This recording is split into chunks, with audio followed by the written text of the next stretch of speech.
చెప్పాలి, ప్రార్థన చేయాలి, వెళ్ళిపోవడము అది కరెక్ట్ కాదు. నిస్వార్థం అంటే ఏమీ ఆశించకుండా, ఏది చేయకుండా. అందుకే యేసుక్రీస్తు వారు నీవు సేవ చేయడానికి వెళ్ళుచున్నప్పుడు నువ్వు 2 జతల బట్టలనైనా 2 కాళ్ళకు నీ యొక్క చెప్పుల జతనైనా ఉండకూడదు అన్నాడు. నువ్వు ఎక్కడ ఏ పట్టణానికి వెళ్ళినా, నువ్వు ఏ ఊర్లో ఉన్నా, నువ్వు ఎక్కడ వెళ్ళినా, నువ్వు ఒక ఎంత బస చేయాలనుకున్నప్పుడు ఆ ఇంటికెళ్ళు, సమాధానం నీకు రాలేదు, పక్కన నుంచి బయలుదేరిపోవాలి చెప్పింది. కానీ ఏ విధంగా అయినా సరే పోట్లాడి నేను నువ్వు ఇక్కడ దేవునికి చెప్పినట్టు వినకపోతే దేవుడు నిన్ను క్షమిస్తాను అని చెప్పి అలాంటివి అనేది బ్లాక్ మెయిల్ అనేది చేయకూడదు. ఎందుకంటే చాలా పెద్ద సంఘాలను కూడా నేను చూస్తుంటాను. వాటిలో మొన్న ఒక ఆయన మాట్లాడుతున్నాడు. ఏమని మాట్లాడుతున్నాడు? ఈ సంఘానికి ఇంత మంది వస్తున్నారు, మేము భోజనాలు పెట్టాలంటే కూడా ఖర్చు కూడా బాగా పెరిగిపోతున్నది. ఆ ఖర్చు ఏ విధంగా అంటే మేము సంఘ సభ్యులతో పాటు ఆ ఒక్కరు కాదు, వాళ్ళ ఫ్రెండ్స్ గా ఒక 4-5 తీసుకొని వస్తున్నారంటే ఆ 4-5 ఖర్చు కూడా మేము భరిస్తున్నాము. కనుక దయచేసి మీరు ఇచ్చేవాళ్ళు కొంచెం ఎక్కువ ఇవ్వండి అని చెప్పి అలా అడగడం కూడా కరెక్ట్ కాదు. దేవుడి సేవ చేస్తున్నప్పుడు నీ యొక్క సంఘానికి ఎంతమంది వచ్చినా నువ్వు దేవుడిని అడగాలి. అయ్యా ఈ యొక్క సంఘానికి ఇంతమంది నడిపిస్తున్నారు, నిస్వార్థంతో నేను సేవ చేస్తున్నాను కాబట్టి మరి వాళ్ళందరి దగ్గర నేను డబ్బులు వసూలు చేయలేను, వాళ్ళందరినీ ఇవ్వమని, దారాన్ని ఇవ్వమని నేను అడగలేను. కానీ వాళ్ళందరూ కూడా ఒక్కొక్కరు కూడా మనస్పర్ధాలు రాకుండా వాళ్ళు కూడా తృప్తిగా భోజనం చేసి వెళ్ళాలంటే అది దయచేసి వాడు నువ్వే. కాబట్టి ఎందుకంటే 5 రొట్టెలు 2 చేపలు అవి ఎంతమందికి పంచిందనేది మనం చూసినాం. ఆయన అంతమందికి పంచిన దేవుడు సంఘానికి వచ్చే వాళ్ళకు భోజనానికి దేవుడు ఏర్పాటు చేయడా? ఇవన్నీ దేవుడు వాక్యాలే కదా. మరి వాటన్నిటిని కూడా మర్చిపోయి ఆ సంఘానికి డబ్బులు చేయాలి, సంఘానికి డబ్బులు ఇవ్వండి, అదే దేవుడికి స్వార్థంతో చేసుకున్నటువంటి ఆ పనులలో ఉన్న వాళ్ళు మాత్రమే 4 డబ్బులు ఎన్నికేసుకోవాలి అనుకున్న వాళ్ళు మాత్రమే దేవుడి సేవలో డబ్బుల విషయంలో దేని విషయంలోనైనా రాగలరు. కానీ నిస్వార్థంగా సేవ చేసేవాడు ఏం చేస్తాడు? మీరు పౌలు గారి తీసుకోండి, అనేక మంది అపోస్తులుగా తీసుకోండి.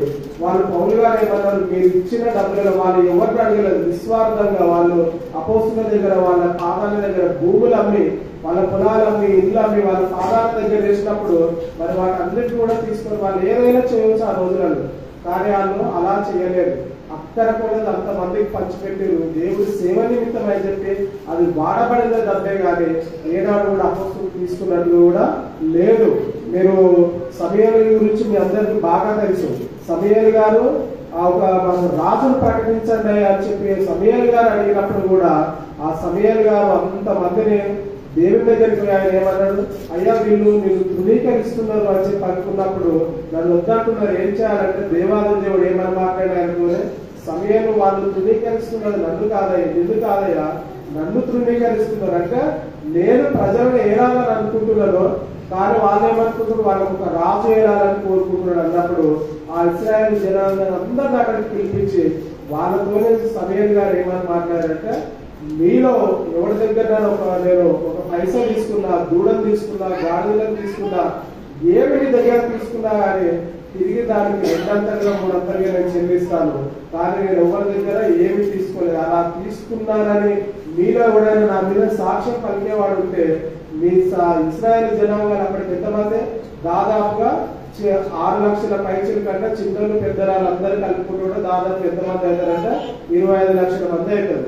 అంత అంటే సంఖ్య లెక్క పెడితేనే 6 లక్షల పైచీల కంటే ఇంకా చిన్న పిల్లలు వాళ్ళందరినీ తీసుకుంటే అంత జనాలలో కూడా ఆయన నేను ఎవరి దగ్గర ఒక గొర్రెనే కానీ మేకనే కానీ ఒక పైసనే కానీ మీలో మీరు తీసుకుంటే నా మీద మీరు సాక్ష్యం పలకండి, తిరిగి నేను ఇస్తానని. అంటే అంత ధైర్యం ఉండాలి ఒక సేవకుడికి చెప్పడానికి. నిస్వార్థమైన సేవ అంటే అలా ఉండాలి. స్వార్థంతో చేసేది అది ఎప్పటికి కూడా సేవ కాదు. అలాంటి వాళ్ళు కూడా ఎప్పుడు వాళ్ళ అవసరం కొద్ది ఉంటారు, కానీ దేవుడికి ఇష్టమైన సేవకులుగా వాళ్ళు ఎప్పుడు కూడా ఉండలేరు. ఎందుకంటే మనం సంఘాలకు వారసోత్సవాలు జరుపుకుంటున్నాము, సంఘంలో మనం ఏదో ఒక సందర్భంలో ఒక పండుగ అనేది చేసుకుంటుంటాము.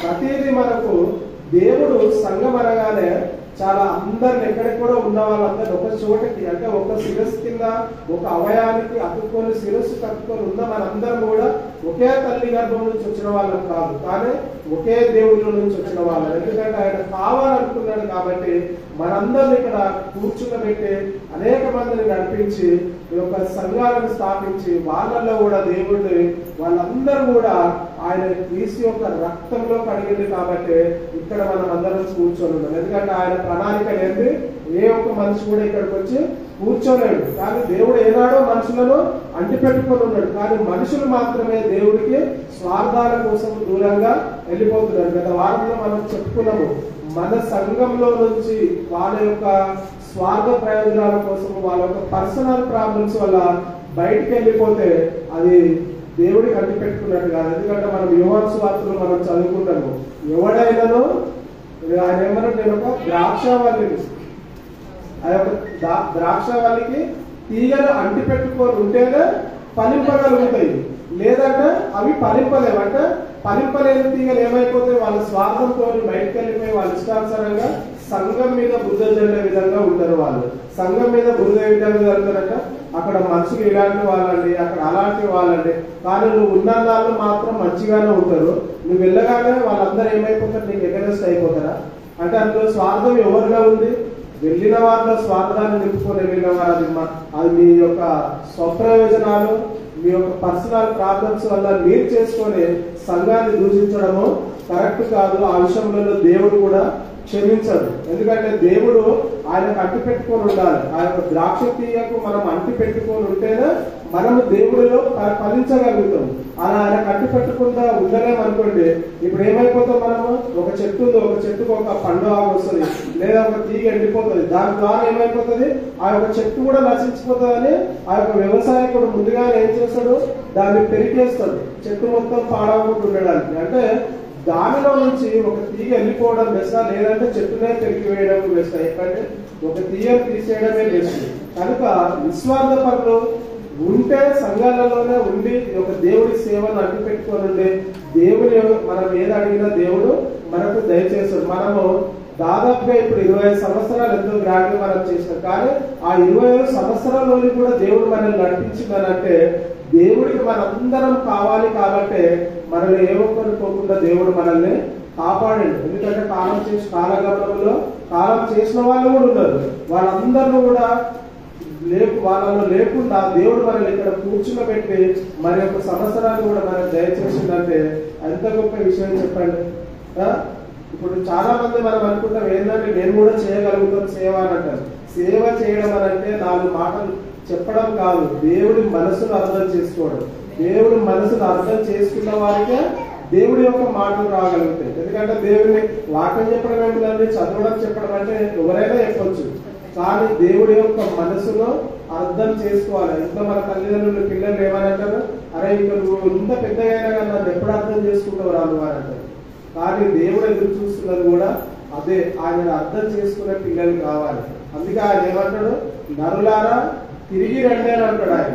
అంటే మనం ఏ రోజున్నా చాలా మంది ఇక్కడ ఉన్న వాళ్ళందరూ సాక్ష్యం చెప్పిన వాళ్ళందరూ ఏమనుకున్నారు, మేము మా జీవితంలో ఇది పొందుతున్నామండి, మేము ఇలా ఉన్నామంటే, మేము మా స్థిర నివాసం ఇక్కడనే లేదా, మేము పలానా దగ్గరికి వెళ్ళి వచ్చినాం, పలానా దగ్గరికి వెళ్ళి వచ్చినారు. కానీ ఏ ఒక్కరైనా చెప్పిరా పరలోకం నుండి నా యొక్క జీవితం పరలోకమే, నేను అక్కడికి వెళ్ళవలసిన వాళ్ళు ఇక్కడికి ఒక యాత్రికులకు వచ్చిన ఏ ఒక్కరైనా చెప్పిరా? ఏ ఒక్కరూ చెప్పలేదు.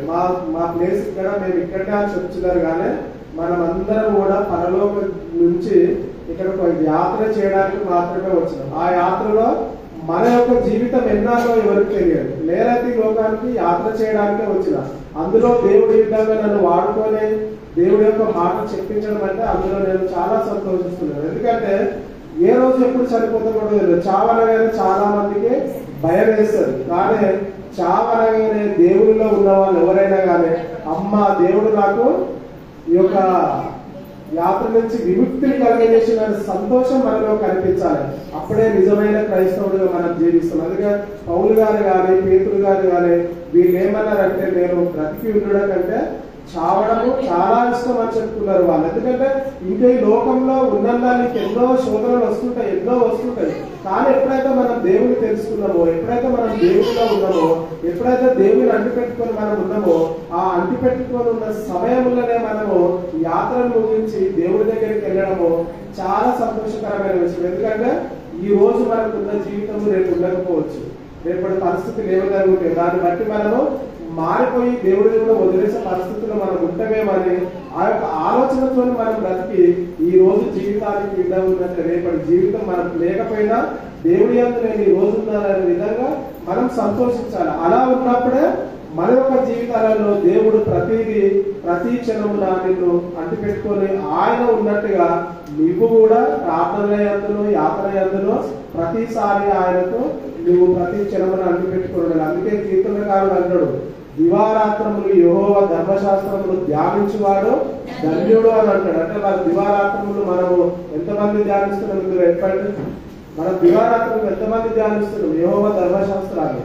కానీ అది మనం ఆలోచించుకోవాలి. ఇక్కడ ఉన్న మన బైబిల్ మన చేతిలో ఉన్నంత వరకు, లేదా మనకి ఏదైనా ప్రాబ్లమ్స్ వచ్చినప్పుడే దేవుని మనము అడగడం కాదు. మనము చాలాసార్లు చెప్పుకున్నాం, మనకు ప్రాబ్లమ్స్ వచ్చినప్పుడు అనేక మంది దగ్గరికి వెళ్తాం, మనం చివరిగా లాస్ట్ కు దేవుడి దగ్గరికి వస్తాం. మనం అదే ముందుగా మనం దేవుడిని అంటిపెట్టుకుంటే, దేవుడిలో నువ్వు ఉన్నవాడికి దేవుడు అంటే నువ్వంటే ఎరిగినాము, మనమంటే దేవుడికి తెలుసు. అలాంటప్పుడు మనం మనుషులను ఆశ్రయించడం లేదు. ఎందుకంటే దేవుడిలో ఉన్న వాళ్ళు, దేవుడి యొక్క మనసును అర్థం చేసుకున్న వాళ్ళు, ఏదైనా ప్రాబ్లం వచ్చిందంటే ఆ ప్రాబ్లంలో ఉన్న వాళ్ళను సేవ్ చేయగలుగుతాం. అలా సేవ్ చేస్తేనే ఒక సంఘంగా మనం ఒక కూటంగా ఉండి దేవుడి యొక్క భయభక్తులతో మనము వరదిల్ల వారిగా మనం ఉంటాము. ఇప్పుడు ఇంత సంఘం అంతా కలిసి మనం ఒక వారసు కోసం జరుపుకుంటున్నామంటే ఎందువల్ల ఒక ఐక్యత అనేది ఉంది కాబట్టి మనం ఇది చేయాలి, నేను అది చేయాలి. ఎవరి నిమిత్తమై? ఇక్కడ ఉన్న మనుషుల నిమిత్తం మనం చేస్తున్నామా? కాదు, దేవుడి నిమిత్తమే. నేను ఇది చేయాలి, నేను అది చేయాలి, నేను ఈ పని చేయగలుగుతాను, నేను ఈ సహాయం చేయగలుగుతాను. ఇవన్నీ దేనికి? సంఘం కోసం, సంఘం అభివృద్ధి కోసం నేను చేయగలుగుతాను. ప్రతి మనిషిలో అలాంటి ఉత్సాహం ఉన్నప్పుడు సంఘం బలపడగలుగుతుంది. సంఘం ముందుకెళ్ళి అనేక మంది కూడా ఒక మాదిరిగా జీవించగలిగా సంఘం ఉంటుంది. ఆ సంఘాన్ని ఆ విధంగా బలపరుచుకుంటూ ముందుకెళ్ళాలి. చాలా సంఘాలను మీరు చూస్తుంటారు, ఆ సంఘాలలో జీవం లేకపోయినా కానీ అనేక మంది చాలా మంది ఉంటారు. లక్షలలో ఉంటారు, కొంతమంది కోట్లలో కూడా సమకూర్చుకుంటారు. మీకు తెలుసో లేదు, కే పాల్ గారు 16 లక్షల మందికి ఒకే రోజు సువార్త ప్రకటించారు. 16 లక్షల మందికి ఒకే రోజు సువార్త ఆయన ప్రకటించింది. కానీ 16 లక్షల మంది మారిపోయి ఉన్నారా?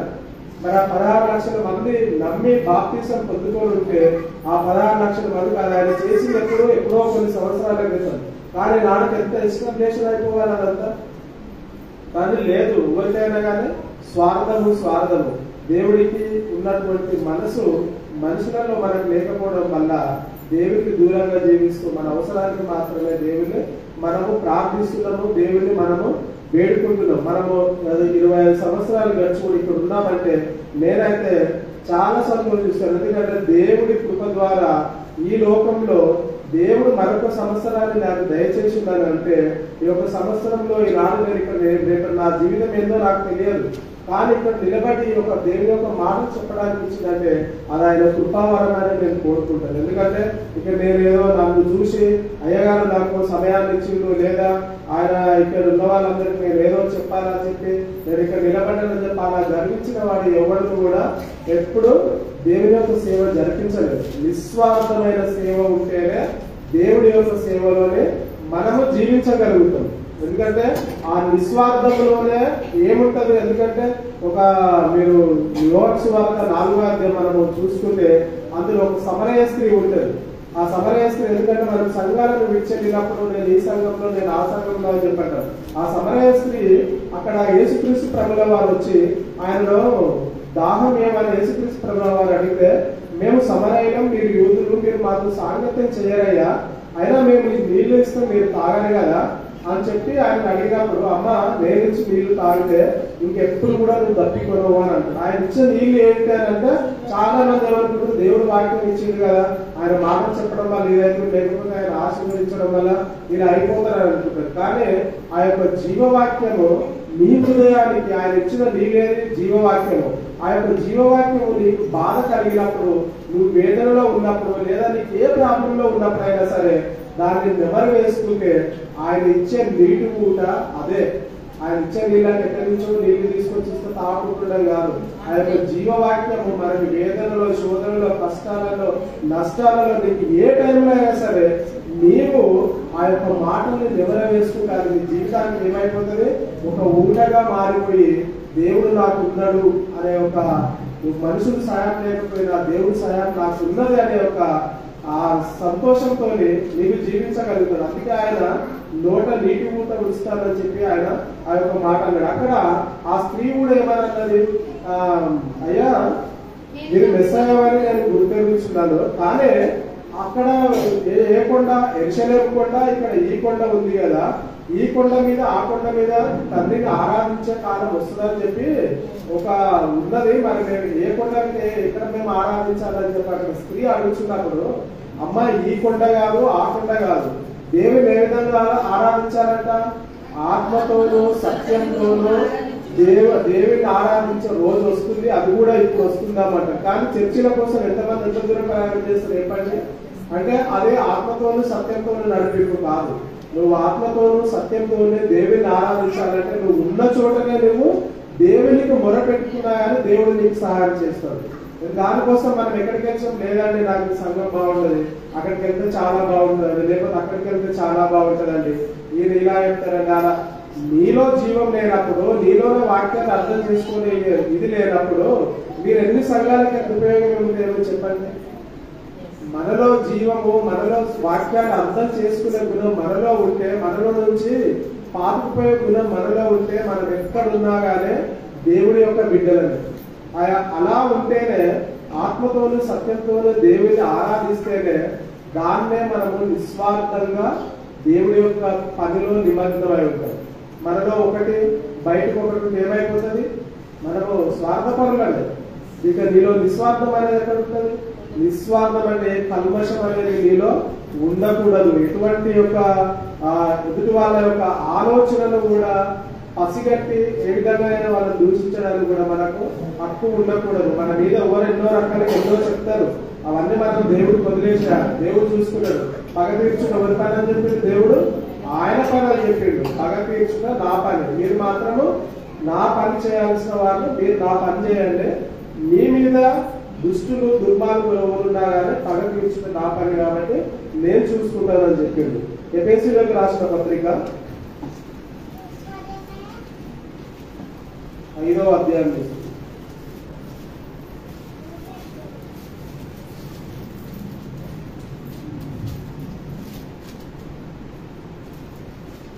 ఎఫెసీయులకు రాసిన పత్రిక 5వ అధ్యాయము మొదటి కొన్ని వచనాలు చదువుతాము. ప్రియులైన పిల్లల వలె దేవుని పోలి నడుచుకొనుడి. క్రీస్తు మిమ్మల్ని ప్రేమించి పరిమళ వాసనగా ఉండుటకు మన కొరకు తన్ను తాను దేవునికి అర్పణముగాను బలిగాను అప్పగించుకొనేను. చూడండి, దేవుడు అంట తనకు తానుగా బలి. ఎవరి కొరకు? మన కొరకు, మనందరి కొరకు జవాబుదారు ఎవరు? మనందరి కొరకు జవాబుదారు ఎవరు? యేసుక్రీస్తు ప్రభుల వారు. నువ్వు యేసుక్రీస్తు రక్తంలో కడగబడి, యేసుక్రీస్తు రక్తంలో నువ్వు నేను కడగబడినని చెప్పుకోవచ్చు, యేసుక్రీస్తు నామంలో నేను జీవిస్తున్నానని చెప్పుకోవచ్చు. నువ్వు తప్పు చేసిన ఎడల దానికి జవాబుదారు ఎవరు? యేసుక్రీస్తు ప్రభుల వారు. నీలో ఉన్న పరిశుద్ధాత్మ వాళ్ళు సమాధానం, దేవుడికి సమాధానం చెప్తారు. వాళ్ళు నీలో ఉన్నటువంటి నీ యొక్క స్వార్థాన్ని బట్టి కుమిలిపోయేది ముందుగా నీలో ఉన్న పరిశుద్ధాత్మ, ఆ తర్వాత యేసుక్రీస్తు. వాళ్ళు జవాబుదారులు, తండ్రికి సమాధానం చెప్పాలి. తండ్రికి ఎంత ఆనందం ఉంటుందో, తండ్రి ఎంత నెమ్మదస్తుడో, ఆయన ఉగ్రరూపం కూడా అదే విధంగా ఉంటుంది. ఎందుకంటే సముద్ర ఘోషములు, ఆ సముద్రము ఉప్పొంగికి ఎంత సౌండ్ వస్తుందో, కొన్ని వందల సముద్రాలు కలిసి ఆ యొక్క ఉప్పొంగి అంత సౌండ్ వచ్చినా గానీ ఆయన ఉరుముకు సరిపోవాలి. అంత ఇది ఉంటుంది ఆయనది. ఆయన కోపం, ఆయన రోషం గల దేవుడు. ఎందుకంటే ఇశ్రాయేలు నడిపిస్తున్నప్పుడు కూడా వాళ్ళు తప్పు చేయగల దేవుడు వెంబడే ఏం చేసిండ్రు, మోషే వీళ్ళు నా మాట వినలేదు, నేను వీళ్ళని తీసేస్తాను. కానీ వాళ్ళందరినీ ఆపినవారు మోషే గారు, అయ్యా వీళ్ళందరినీ క్షమించండి, వాళ్ళకి తెలియదు, వాళ్ళు స్వార్థపరులు, వాళ్ళకి ఏదో జరుగుతుంది, వాళ్ళకు అందుకే అట్లా వేస్తున్నారని చెప్పి ఒక మోసే చెప్తే దేవాది దేవుడు మాట విన్నాడు అంటే, ఒక నరుడు చెప్తున్నాడంటే మనలో ఏ స్వార్థం లేకపోతే మన మాట దేవుడు ఎందుకు విన్నాడు చెప్పండి. మనం చరిత్రగా చెప్పుకుంటాము, మోషే గారు అలాంటి, అపోస్తులు ఇలాంటి, దావీదు గారు అలాంటి అని చెప్పి అవన్నీ చరిత్రలు మనకు ముందడుగు వేసుకోవడానికి మనకు పాఠాలు అవి. కానీ నువ్వేం చేస్తున్నావు? మరి నువ్వు నేనైనా ఏం చేస్తున్నావు? మనకంటే ఒక చరిత్ర ఉందా? దేవుడు భలే నమ్మకమైన దాసుడా చెప్పుకోవడానికి మనకు ఒక చరిత్ర ఉందా? ఒక పేతురు గారికి ఉంది, పౌలు గారికి ఉంది, వాళ్ళందరికీ ఒక చరిత్ర ఉంది. కానీ మనకు ఉందా? పోనీ మంచి ఒక నీతిమంతుడవు, లేదా ఏ స్వార్థం లేనివాడవు, లేదా మంచి నమ్మకమైన దాసుడవు అని చెప్పి దేవుడు పనికంత మనలో ఉందా? దేవుడు మనకు ఒప్పుకున్నట్టు ఉండదా మనకు? కానీ ఉండాలి మనకు. అలా ఉన్నప్పుడే మనము క్రీస్తు రక్తంలో కడగబడి ఆయనకు శిష్యులుగా ఉండగలుగుతాం. ఎందుకంటే ఆయన నా శిష్యులు అన్నాడు, ఆయన నా యొక్క బ్రదర్స్ అని కూడా అన్నాడు, అన్నదమ్ములు కూడా అన్నాడు, నా యొక్క స్నేహితులు అన్నాడు. స్నేహితుల కొరకు ప్రాణం పెట్టిన తగిన వాడికంటే గొప్పవాడు ఎవరు ఉన్నారు అంటాడు. ఒక పరాయి వాడు ఒక స్నేహితుల కోసం ప్రాణం పెట్టడం అంటే ఎంత గొప్ప విషయం ఒకసారి ఆలోచించండి. ఆయనలో ఆ యొక్క నిస్వార్థము ఉంది కాబట్టి ఆయన లోకం కోసం ప్రాణం పెట్టగలిగాడు.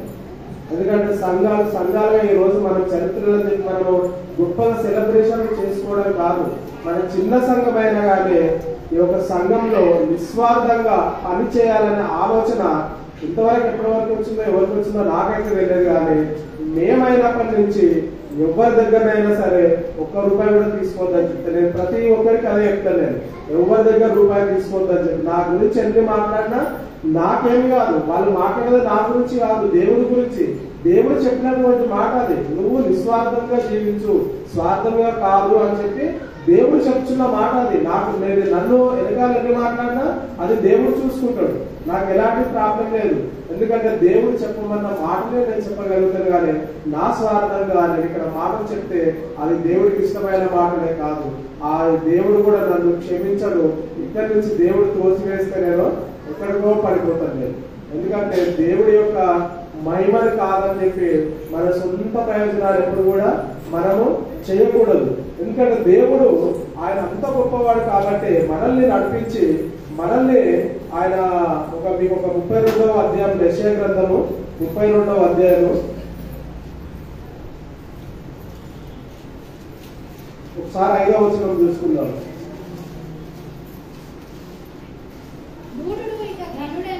32వ అధ్యాయం యెషయా గ్రంథము 32వ అధ్యాయము 5వ వచనం.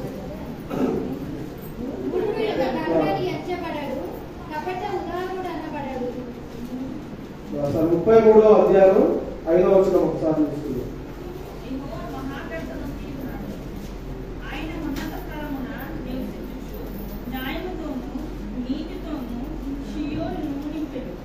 చూడండి, ఆయన దేంతో ఉన్నాడంట? మహాగణుడు. ఆయన మాటకు నిలవగలిగిన వాడు ఎవ్వడూ భూమి మీద లేడు. అంత మహాగణుడు ఒక్క చిన్న మాటతో మనకి ఏమైనా సమాధానం చెప్తున్నాడు? నీతిమంతుడు, ఇంకా న్యాయవంతుడు. ఆయన అంత గొప్ప మాటలు మనకు పలికిస్తున్నాడు అంటే ఆయన ఎంత తగ్గించుకొని ఉన్నాడు చెప్పండి. ఒక దేవాది దేవుడు ఆయన ఉన్నత స్థలం మీద ఉండి కూడా మన కొరకు అంత తగ్గించుకొని ఆయన ఉన్నాడంటే మనం ఎంత తగ్గించుకోవాలి? అసలు మనం లేనట్టుగానే ఉండాలి. ఆయననే అంత తగ్గించుకొని ఒక సముద్రాలను, ఆకాశాన్ని, భూమిని, సర్వంను సృష్టించి ఆయన పిల్లలుగా మనం ఉండాలని చెప్పి ఆయన మనల్ని ఎంత అందంగా తీర్చిదిద్దిన దేవుడు అంత తగ్గి ఉన్నాడనంటే మనం ఇంకెంత తగ్గి ఉండాలంటే మనము ఆయన చేతిలో ఉన్నవారము, మేము భూమి మీద లేని వారం అన్నట్టుగానే మన జీవితం ఉండిపోవాలి. కానీ ఈ భూమి మీద పుట్టి మనం ఏదో సాధిద్దామని అనుకుంటే, అందుకే యేసుక్రీస్తు వారు చాలా సందర్భంలో అంటాడు, ఒకడు లోకమును సంపాదించుకొని ఒక రోజు ప్రాణం పోతే వాడికి ఏమి ఉపయోగం అని అంటాడు. ఒక రోజు ప్రాణం పోతే ఏమి ఉపయోగం? మనం సంపాదించుకొని మన సంపాదన ఏ రోజు జీవితము ఆ రోజు చాలా చెప్పి దేవుడు మనకు చెప్తున్నాడు. అదే ఫిలిప్పీయులకు ఎఫెసీయులకు రాసిన పత్రిక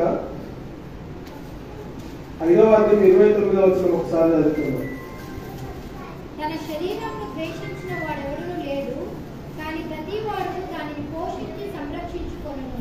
మనం క్రీస్తు శరీరమునకు అవయవములై ఉన్నాము కనుక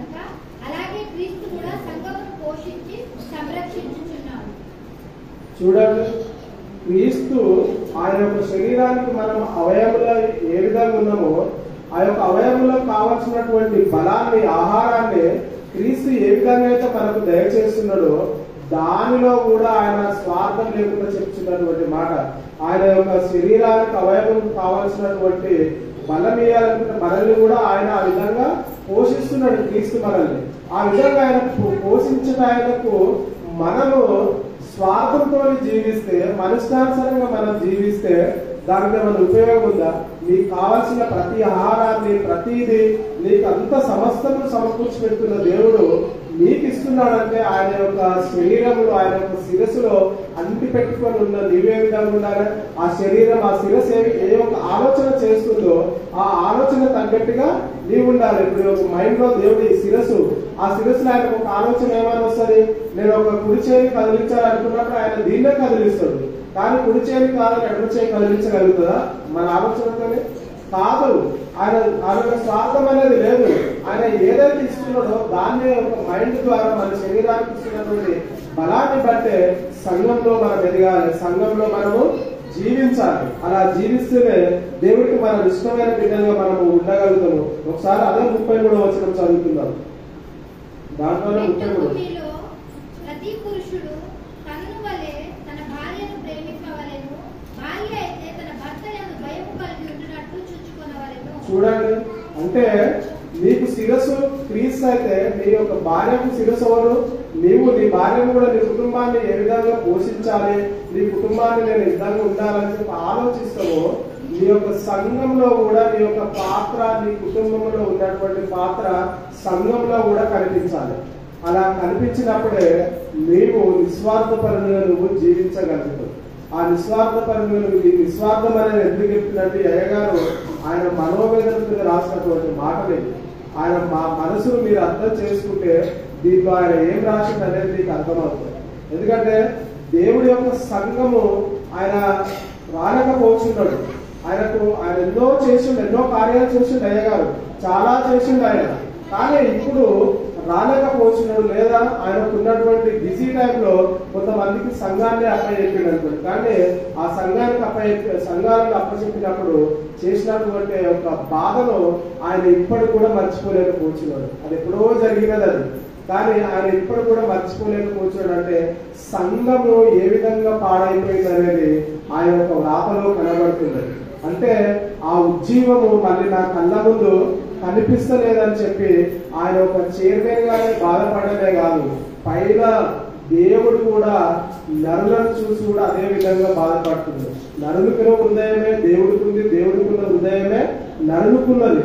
మరి ఆయన ఎంత బాధపడుతున్నాడు చెప్పండి. ఒక మామూలు మనిషి భూమి మీద ఎన్నాళ్ళు ఉంటామో తెలియదు అనుకున్న మనిషి సంఘం కోసము ఇంత బాధపడి ఒక పేపర్లో రాసి మనం చేయించిందంటే సుహస్తాలతో మనల్ని నిర్మించి మనల్ని చేసి ఆయన ఈ భూమి మీద మీరందరూ నా పిల్లలు ఉన్ననాళ్ళు అక్కడ మీరు యాత్రగా ఉండి తిరిగి నా యొక్క లోకానికి మీరు రావాలి, నా సముఖమందు మీరు ఉండాలని చెప్పి ఆలోచిస్తున్న దేవుడు ఎంత బాధపడతాడు ఒకసారి ఆలోచించండి. పిల్లలు తప్పిపోతుంటే ఏ తల్లిదండ్రులే కాదు ఊరుకోరు ఎవరు, ఎందుకంటే వాళ్ళ బాధ అలా ఉంటుంది తల్లిదండ్రులు. మరి దేవుడి యొక్క బాధ ఏ విధంగా ఉంటుంది? ఇక్కడ ఉన్న మనం అందరం కూడా దేవుడి పిల్లలనే. మరి ఆయన మనసు బాధ పెడితే ఆయన ఎంత బాధపడిపోతాడు ఒకసారి ఆలోచించండి. దేవుడు మనకు కనిపించాడు కాబట్టి ఆయన బాధ ఎవరు ఎరగలేరు. కానీ ఆయన బైబిల్లో ఉన్నదంతా ఆయన మనసును ఎరిగితే మాత్రము దేవుడు ఏ విధంగా ఉంటాడో చూడగలుగుతాం మనం. ఎందుకంటే మనసు అనేది మనకు లేనప్పుడు, మనసుతోని మనం చూడలేనప్పుడు దేవుడిని మనం ఎరగలేము. అందుకంటే మీరు ఆత్మవాసులు ఉన్నప్పుడు మీరు దేవుడిని చూడగలుగుతారని అంటాడు ఆయన. మరి ఆత్మవాసులుగా మనం కావాలంటే మనము బైబిల్ ఏ విధంగా చదవాలి, ఎంత దివారాత్రంలో దాన్ని ధ్యానిస్తూ ఒక్కొక్క మాటను మనం అనుకుంటాము. చాలా మంది ఏమని చెప్తారు, బైబిల్ని ఒక వారం రోజులలో గట్టిగా కూర్చుంటే చదవగలుగుతామని అంటారు. లేదా కొంచెం చదవలేని వాళ్ళు ఏమంటారు, ఒక 6 నెలలు, సంవత్సరం, లేదా ఇంకా బాగా బిజీ ఉన్న వాళ్ళు మాకు ఒక 2-3 సంవత్సరాలు అని అంటారు. కానీ జీవిత కాలం అంతా బైబిల్ చదవడానికి సమయం సరిపోదు. ఎందుకంటే బైబిల్లో ఉన్నాయి 66 గ్రంథాల గురించి మీరు మాట్లాడుతున్నారు. కానీ 66 గ్రంథాలలో ఒక్కొక్క మాట, ఒక్కొక్క వచనం గురించి మీరు ఆలోచిస్తే ఈ యొక్క జీవిత కాలం అంతా నరుడికి సరిపోదు. 66 గ్రంథాలలో 66 పుస్తకాలలో ఉన్నటువంటి మాటలు ఎన్నున్నాయో మనం ఆలోచన చేస్తే ఒక్కొక్క మాటలో మన జీవిత కాలం అంతా సరిపోదు. ఒక పిలుపు గ్రంథాలు చెప్పడానికి ఒక సమయం తీసుకొని ఒక రోజులో నేను చెప్పేయగలుగుతానని అంటాడు. కానీ ఆ యొక్క పిలుపు గ్రంథాలు చెప్పాలంటే నువ్వు ఒక 2-3 నెలలు కూర్చున్నా కానీ సరిపోదు. అక్కడి నుంచి అక్కడ ఒక్కొక్క మాట ఒక్కొక్క వచనాన్ని నువ్వు తీసుకుంటే దేవుడి మనసు నీకు అర్థమవుతుంది. మనకి ఇంపార్టెంట్ ఉన్నాయో దేవుడి మనసు అని మనం అనుకుంటున్నాం. మనకు నచ్చిన దాంట్లో నుంచి చూసాం. మనం బైబిల్ చూసినప్పుడు యెహోవా నీ రాకపోకలందు నేను కాపాడాలంటే అమ్మయ్య దేవుడు ఈ రోజు నన్ను సేవ్ చేస్తుండు. కానీ దాన్ని యెహోవా నీ రాకపోకలందు నిన్ను కాపాడుతాడని అంటే నువ్వు ఏ విధంగా ఉండాలి? మరి ఆ ముందు వచ్చిన వాళ్ళు ఎవరు చదవాలి? అవన్నీ మనం ఆలోచింపజేసుకుంటే ఒక్క రోజు కాదు, మన జీవితకాలం సరిపోదని అందుకే అన్నాడు. యోహాను గారు అంటాడు దేవుడి గురించి రాయాలనంటే ఈ భూలోకం అంతా రాసినా కానీ సరిపోదయ్యని అంటాడు. మనకి ఇచ్చింది బైబిల్లో ఈ 66 పుస్తకాలలో కొన్ని మాత్రమే మనకు. చాలా మనకు ఏమైపోయినాయి అంటే పాడైపోయి లిఖించబడడానికి రాకుండా అయిపోయి ఉన్నాయి. కానీ ఈ రాసిన 66 పుస్తకాలలోనే ఇంత జ్ఞానం ఉందనంటే ఇంకా దేవుడిలో ఇంకెంత ఉండి ఉండదు ఒకసారి ఆలోచించండి. దేవుడిలో ఇంకెంత ఉండి ఉంటుంది ఆయనలో. ఎందుకంటే ఆయన అంత గొప్పవాడు కాబట్టి మనం అందరినీ దేవుడు ప్రతి క్షణమున అందులో ఏమంట మనము దేవుడు అంట పులుకడు నిద్రపోడు అంట. ఆయన పులుకడు నిద్రపోడు అంట. ఆయనకు ఎప్పుడు కూడా కంటికి నిద్ర లేదు ఆయనకు. మన నిమిత్తమై ఆయన గురించి కాదు. ఆయన మంచి సింహాసనం మీద కూర్చున్నాడు. నా పిల్లలు వస్తారు ఏం కావాలని చెప్పి ఎదురు చూస్తున్నాడు ఆయన. కానీ దేవుడు పులుకడు నిద్రపోకుండా నిన్ను కాపాడితే మనం చేస్తున్న పని ఏంటి? మన పనుల మీద మనం బిజీ అయిపోతున్నాం. కానీ దేవుడి పని చేయడానికి ఎవరు కూడా ముందుకు రాలేకపోతున్నారు. చేస్తున్నారు కానీ అది ఏ విధంగా అంటే దేవుడి మనసరిగి కాదు. దేవుడి మనసరిగాక దేవుడి మనసు అంటే ఏంటో తెలియక చాలా మంది అనుకుంటారు అంటే వీళ్ళు చెప్తారా మాకు తెలియదా దేవుడి గురించి అని అంటే చెప్పమనండి. దేవుడి గురించి నేను కూడా కూర్చుంటాను. దేవుడి గురించి చెప్పమనండి. ఏం చెప్తాను? ఆయన యెహోవా తండ్రి కుమారుడు పరిశుద్ధాత్మ అది కాదు కదా. దేవుడు ఒక మనిషిని గురించి ఒక మనిషి పాపిగా పోతే దేవుడు ఎంత బాధపడుతుందో తెలుసా? ఒక మనిషి పాపిగా పోతే దేవుడు అంత బాధపడతాడు. ఎందుకంటే 40 రోజులు యేసుక్రీస్తు వారు ఈ భూమి మీద ఉండి ఆయన 40 రోజుల శోధన అనుభవించిండు. ఆయన అంటే 40 రోజుల శోధన అనుభవించిందని చెప్పి మనము సింపుల్ గా చెప్పుకుంటాం. కానీ ఒక రోజు నీ కుటుంబం గడవకపోతే నువ్వు కన్నీళ్ళు విడుస్తావు. నువ్వు వాళ్ళను వీళ్ళను సంప్రదిస్తావు. కానీ ఆయనను వ్యక్తిగా చేసుకోవడానికి ఆయన యొక్క అరణ్యములో 40 దినములో ఏమి తిరిగి తాగకుండా తనను తాను నా ఫ్యూచర్ లో నేను తండ్రి వద్దకు వెళ్ళాలి అని అంటే మనుషులను ఈ భూమి మీద ఉన్నదాన్ని ఆశ్రయించడం కాదు, నన్ను నేను వ్యక్తిగా చేసుకొని దేవుడికి దగ్గరికి నేను తిరిగి వెళ్ళాలి అని అంటే ఆయన ఏమైపోవాలి? ప్రార్థన యందును యాతన యందును ప్రతి విషయంలో నేను తనను తను గట్టిగా చేసుకున్నాడు. కాబట్టి ఈ లోకం కోసం ఆయన ప్రాణం పెట్టగలిగాడు. ప్రతి మనిషి అలా జీవిస్తే దేవుడికి అందరూ నమ్మకమైన పిల్లలుగానే ఉంటారు. ఏ ఒక్కరు కూడా తప్పిపోయే పిల్లలుగా ఉంటారు. ఈ లోకాన్ని రక్షించాలి, ఈ లోకానికి నేను ప్రాణం పెట్టాలి అని ఆయన ఆ విధంగా అనుకున్నాడు. కాబట్టి ఆయన ప్రాణాన్ని పెట్టిండు. ఆయన కూడా సాతాను శోధనలో బలి అయిపోయి ఉంటే ఈ రోజు యేసుక్రీస్తు గురించి మనం చెప్పుకునే వాళ్ళమా? ఆయన కూడా తండ్రి దగ్గరికి వెళ్ళేవాడా? ఎందుకంటే ఆయన తండ్రి కుడిపార్శ్వంలో కూర్చొని మన యొక్క విజ్ఞాపనలకు సమాధానం దేవుడికి చెప్తున్నాడు. ఆయన చూడండి, ఆయన ఒక మనిషిగా వచ్చి తండ్రి కుడిపార్శ్వంలో కూర్చొని చెప్తున్నాడంటే ఆయన ఎంతో ధన్యులము. ఇక్కడ ఉన్న ప్రతి ఒక్కరి పేరు కూడా ఆయనకు తెలుసు. అంత గొప్ప వాడు ఆయన. ఆయనకు మన గురించి ఆయన చెప్తున్నాడంటే మనం బాగా ఆలోచించుకోవాలి. మన సంవత్సరము ఏదో పండుగలు చేసుకోవడము లేదా ఏదన్నా అకేషన్స్ దానివల్ల నేను ఇలా ఉన్నాను క్రీస్తురానే మనం చెప్పుకోవడం. జీవితం ఎలా ఉంది? మన జీవితంలో మనము కరెక్ట్ గా ఉన్నామా లేదా? మన జీవితంలో మార్పు ఉందా లేదా అని చెప్పి మనం దాని గురించి ఆలోచించాలి. కానీ రేపు నా బర్త్డే వస్తుంది, లేకపోతే పెళ్లి రోజు వస్తుంది, లేదా ఒక పండుగ వస్తుంది, క్రిస్మస్ వస్తుంది, ఆ తర్వాత అనేకమైన పండుగలు వస్తాయి, దాన్ని ఇలా ప్లాన్ చేసుకోవాలని చెప్పి మన మైండ్ లో ఆలోచిస్తాం. కానీ నేను దేవుడి దగ్గరికి వెళ్ళగలుగుతానా నా జీవిత కాలం అయిపోయేంత వరకు అని చెప్పి ఏ నరుడు కూడా ఆలోచించదు.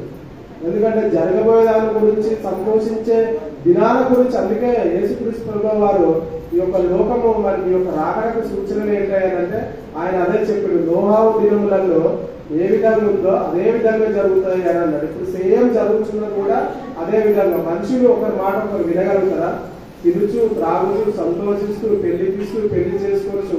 ఆ జనులు ఏ విధంగా అవుతున్నారో ఇప్పుడున్న జనం కూడా అదే విధంగా ఉన్నది. కానీ దేవుడు అంటే ఎవరికి భయం లేదు, దేవుడు అంటే లెక్క లేదు, దేవుడు అంటే అసలు మన ప్రాబ్లం వచ్చినప్పుడు ప్రార్థించుకుందాంలే అనే, లేదా ఆయన ప్రతిరోజు ప్రార్థించాలి కాబట్టి ప్రార్థన చేయాలి, అది కాదు దేవుడికి కావాల్సింది.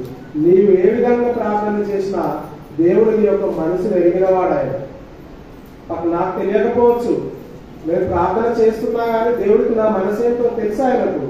ఆ విధంగా ఆయనకు తెలుసు కాబట్టే మనల్ని ఎక్కడ పెట్టాలో దేవుడు అక్కడ పెట్టగలుగుతాం.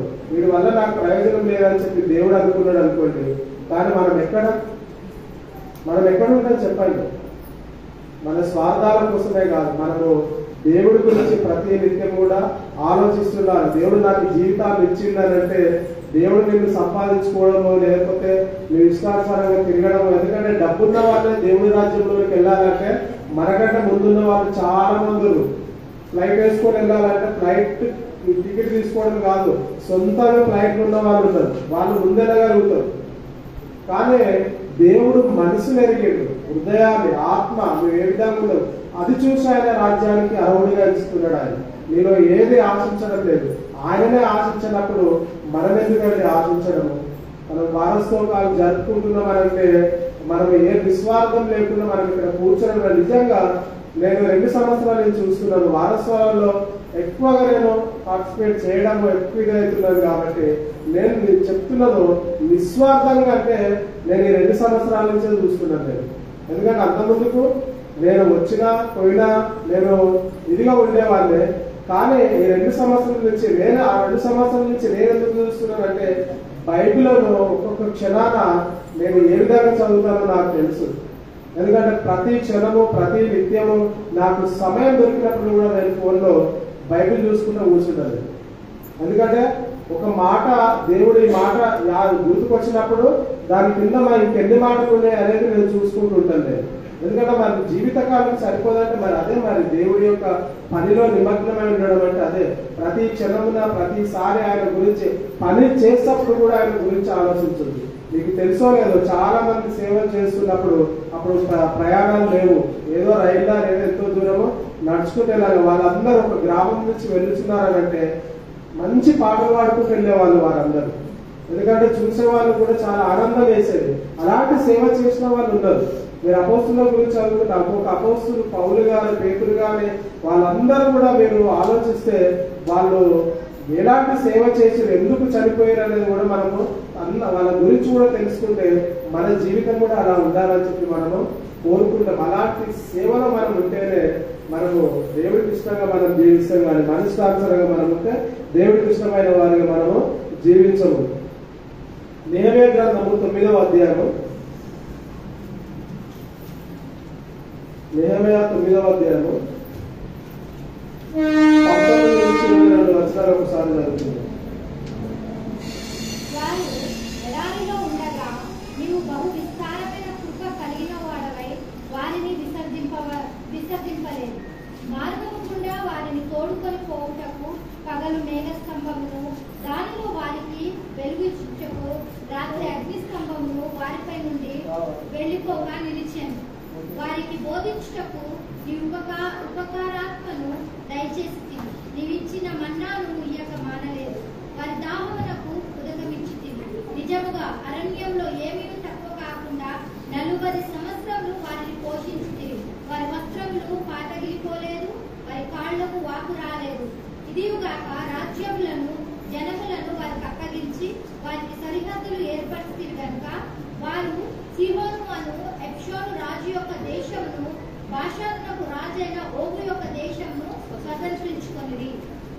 చూడండి, వాళ్ళు ఇశ్రాయేలులకు ఏదైనా ఎక్కడైనా తగ్గేలా దేవుడు చేసిందా? దేవుడు మాటిస్తే అలా ఉంటది.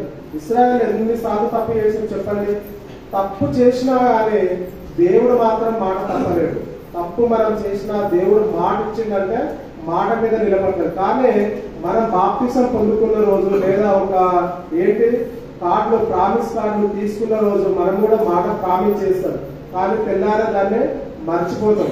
కానీ ఏనాడో ప్రారంభించిన దేవుడు ఆది నుంచి ఇప్పటి వరకు కూడా ఆయన ఇచ్చిన మాట మీద ఆయన నిలబడి ఉన్నాడు. కానీ మనం ఇక్కడ నిలబడగలిగినామా?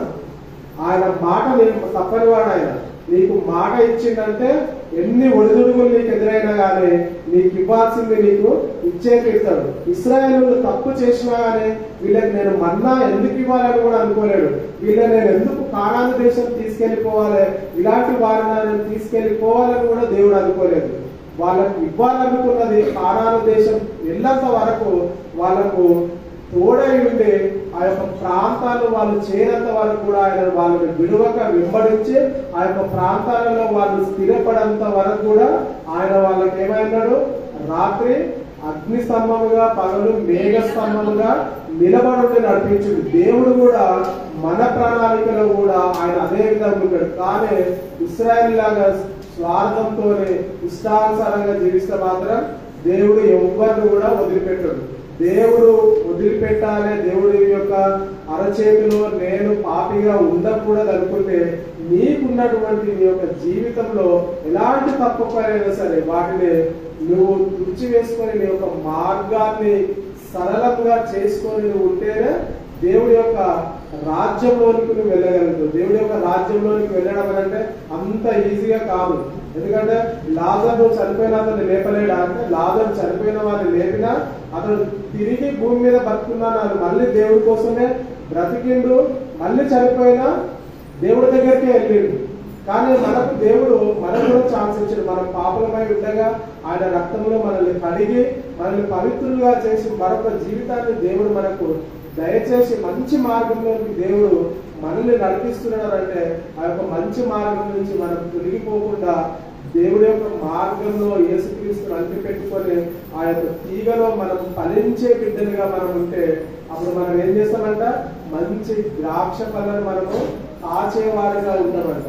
కానీ మంచి ద్రాక్ష పళ్ళుగా కాయకుండా కారు ద్రాక్ష కాయాలని చెప్పి దాంట్లో వాడిపోయి ఎండిపోతే మాత్రము ఏమైపోతుంది? పెరిగి అవతల వేయబడి కాల్చివేయబడతావు.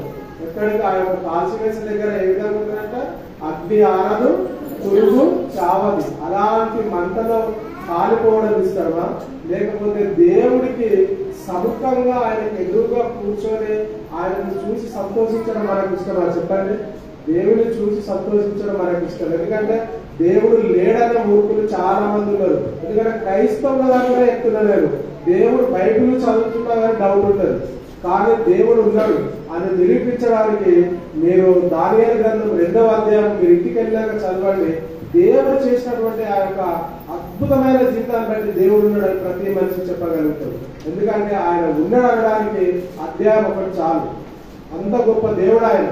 కనుక మనము ఏ విధంగా మన జీవితం ఉందనేది బాగా ఆలోచన చేసుకోవాలి. ఎందుకంటే ఆయన మాటలు ఒట్టి మాటలు కాదు. ఏదో మనం అనేకమైన పుస్తకాలు చదివినంత ఈజీ కాదు. మనం చదువుకున్నప్పుడు చాలా కథలు మనకు ఉంటాయి. అలాంటి కథలు కాదు బైబిల్ అంటే. బైబిల్ నిత్యము దేవుడు ఉన్నాడు కాబట్టే బైబిల్ రాయించు. ఎందుకంటే 1600 సంవత్సరాలు బైబిల్ రాయించడం అంటే అది మామూలు విషయం కాదు. కనుక ఒకసారి మన అందరం మన జీవితాలు ఏ విధంగా ఉన్నాయి, మన యొక్క వారసత్వ కాలంలో సంవత్సరాలు జరుపుకుంటున్నాం కాదు, సంవత్సరంలో కూడా మనము ఉండాలి. సంవత్సరంలో కూడా దేవుడి కోసం పాటుపడాలి. ప్రతి నిత్యము ప్రతి క్షణం బ్రతికున్నాళ్ళు నా జీవితం మొత్తము దేవుడికి అనేలాగా ఉండాలి. అలా ఉన్నప్పుడే మనము దేవుడి యొక్క రాజ్యానికి మనం వెళ్ళగలుగుతాం. ఈ యొక్క కొద్ది మాటలు దేవుడు దీవించును గాక. ఆమేన్.